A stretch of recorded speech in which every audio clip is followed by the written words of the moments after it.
Hey guys, so I'm gonna show y'all how we do ombre. I'm gonna do a normal ombre, then I'm gonna do an actual 3-tone ombre, and then I'm just gonna do 2 different color ombres. And I'm gonna use our hair jam. I'm just gonna do it on this mannequin head to kind of show y'all. So stay tuned. Okay, y'all. So this is basically the start of the knotless. This is how I start mine. You can start yours however you see fit. That's how I start mine. I'm gonna start with small pieces because this is gonna be my 3-tone ombre. I'm gonna do 3 different colors, and the starting color does not match the roots. That's why it's gonna be like 3-tone. So for us, when the starting color matches the roots, we call it 2-toned. But when it's 3 completely different colors, we don't call it that.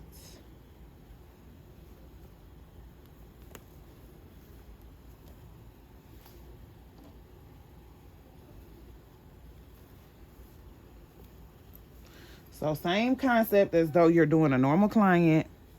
You want the root to be nice and flat. You want to make sure you're tucking that hair in.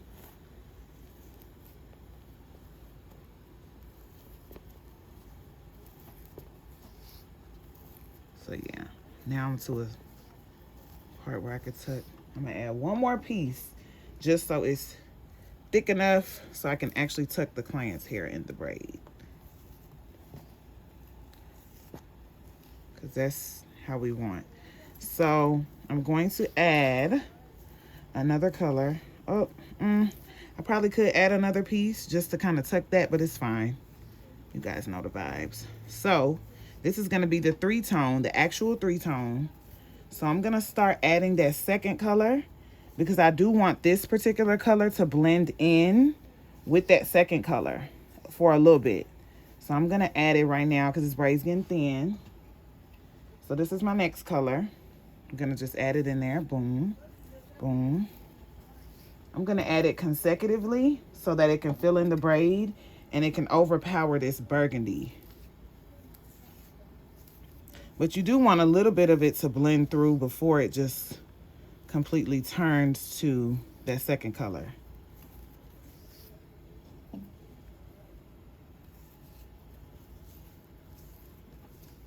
I guess I should have used something that you could see a little bit better, but you guys see the vibes.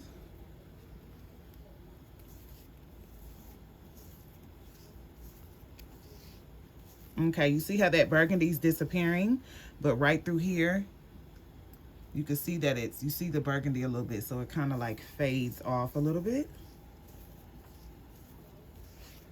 So I'll probably add one more piece of this just to ensure that that burgundy is gone. Then we come down, and as I'm braiding down, I kind of see that burgundy, but I'm gonna tuck it in as though I'm tucking the natural hair in. As you can see, I'm just naturally tucking it in. And when I get to a certain spot, I really should cut this braid so it's not so long, but I don't want to add more time to this video. I want to just get straight to it. So I, as a professional, I could just tuck that burgundy so you don't see it. So as you can see, we start with burgundy. Our second color is that 33/350 blend, some hair I just found. Now this bottom color is going to be all 350. So I'm going to start adding it now because my braid's getting a little thin. Boom. So this is going to make it 3-tone. Like I said, you're going to see a little bit of that other color through the transition.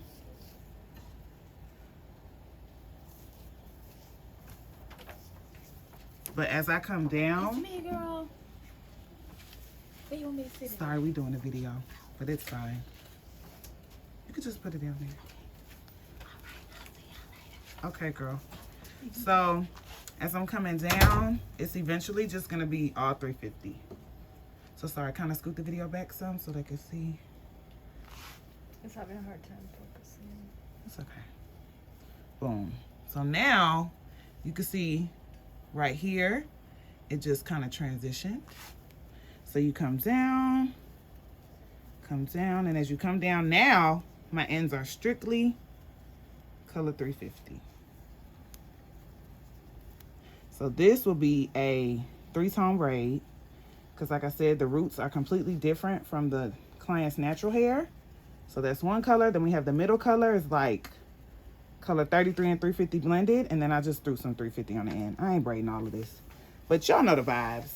So that's 3-toned. It's 3-tone, 3 different color, and 1 braid, honey. Super cute. Super, super cute. So now I'm gonna do the next color. Hey guys, so now my next braid is gonna be what we call the mystery blend, which y'all always ask about, which is basically this color at the top, which is this hair, which I don't know where you'll find it other than here. I can't lie to you, but this is what the hair looks like. This is what it looks like outside of the pack. And then at the bottom, we blend these 2 colors and add it as ombre to the bottom. And that's how you get mystery blend. So I'm gonna show you guys how to do ombre mystery blend. So stay tuned. Okay, so like I said, the ends for mystery blend is 27 and 613 blended, but you want more 613 than 27 here. I'm just doing this tutorial for y'all, so I just kind of grabbed some hair. So order this hair on my website. This hair is amazing. It braids well, it dips well. So this is how you blend it real quick. Like I said, use more 613 because it's just 613 rules the world. That's just what it is. So I'm gonna just give it a quick blend for this video. Then I'm gonna lay it real quick. You don't gotta be perfect, but that's how I blend the hair. I would have put more 613, but I don't have enough scrap hair, so we just gonna have to improvise. But pretty much, this is the hair blended. So now we're gonna get started. Okay, so again, I'm just showing y'all stuff I've been showing y'all, how I do my knotless braids. You might not do your knotless braids like this. This is how I do mine. So keep my hands close to the client's scalp. See how I'm close to the scalp, because I want my braid to be super seamless. You don't have to braid too hard or too tight, because you don't want the root to like, I don't know, it'll kind of knot up and look like a box braid if you try to do it real tight and stuff. So just hold the braid in place, kind of like I am. Don't start braiding down too soon. Make sure you're in a good position. See, I'm not in that braiding down position yet. I'm still kind of attaching the braid because I'm not ready. I think I'll be ready after this piece.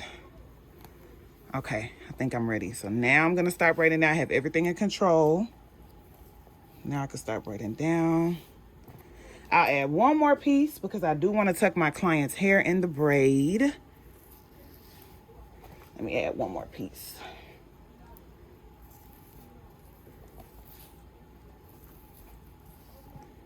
See, I've added enough hair because this mannequin's head is kind of thick.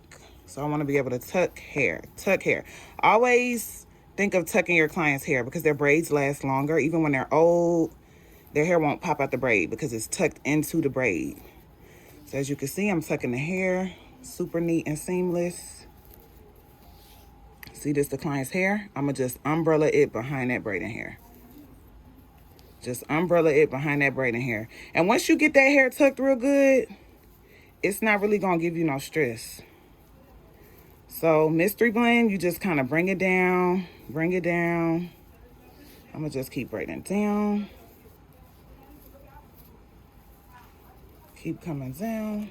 This hair is super long. That's why I only do mystery blend for like waist length and hip length. It's the best with hip length though, because this hair is super long. Because you can't really add hair till you get down a lot. So I'm going to start adding hair right here. So we can scoot out a little bit and just give them a look of the braid. So I'm gonna start adding hair. So this is my first piece. Gonna go ahead and add it here, boom.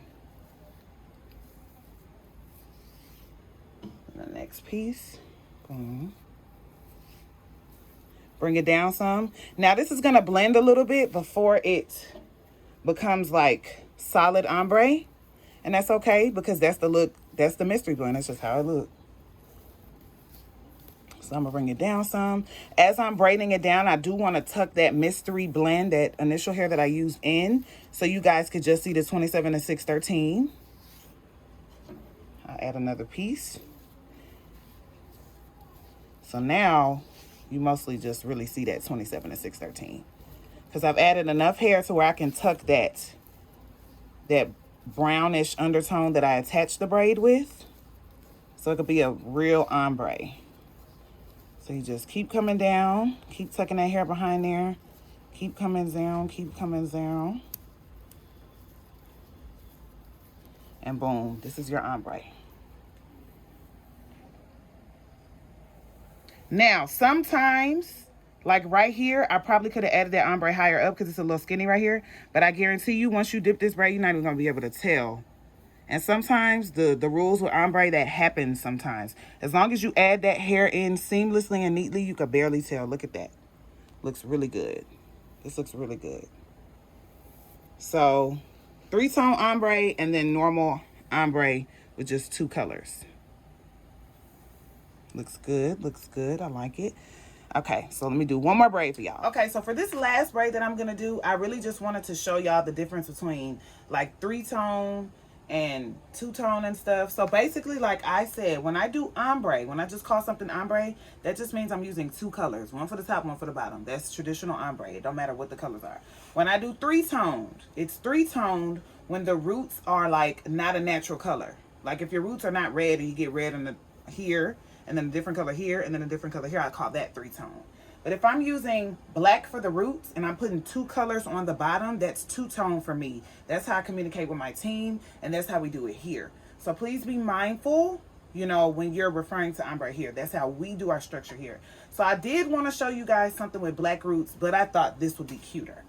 So you guys stay tuned. Show y'all this ombre. Okay, don't forget this is jam I've been using just to put on these roots. Order it on my website. So we're going to get it together here. Remember, this is how I do my knotless. Everybody has their own technique. Whatever works for you, do you, honey.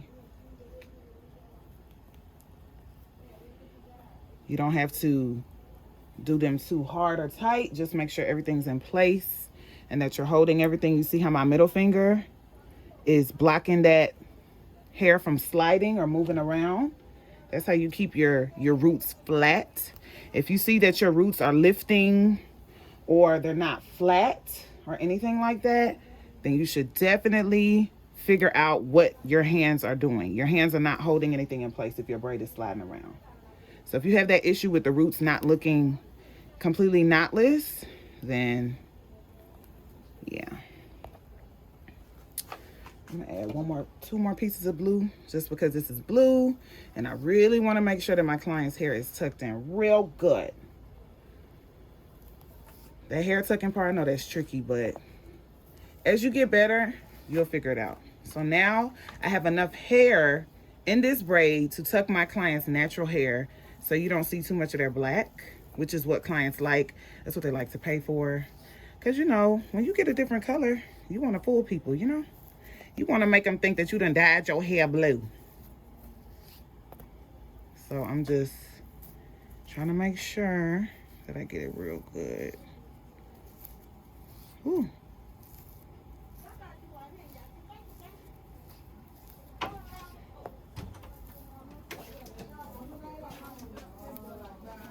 Can you close that door, please, Miss Tutu? Because it's loud, like right now.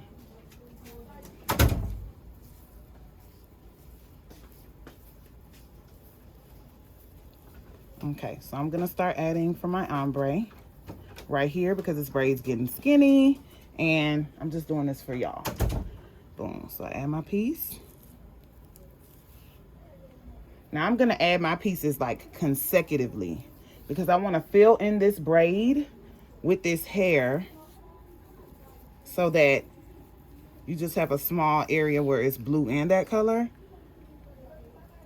And then that dark blue will fade. But if you don't add enough of that bottom hair, it'll be hard for that dark blue to fade because you can't tuck it in because you didn't add enough hair. That's why when you first add in the hair, add it consecutively, like back to, don't be braiding down 10 times and then add hair because you won't, it just won't work like that. So I have enough hair in this braid to where now I have my little transition stage where they mix, and then now it's gonna be solid, whatever the hell this color is, silver. Now as I'm braiding down, I wanna make sure I tuck that dark blue so you don't see it, even though it's still in the mix. Y'all can see it's kind of still in the mix. Just make sure you tuck it. And you won't even see it anymore. And you just keep braiding down.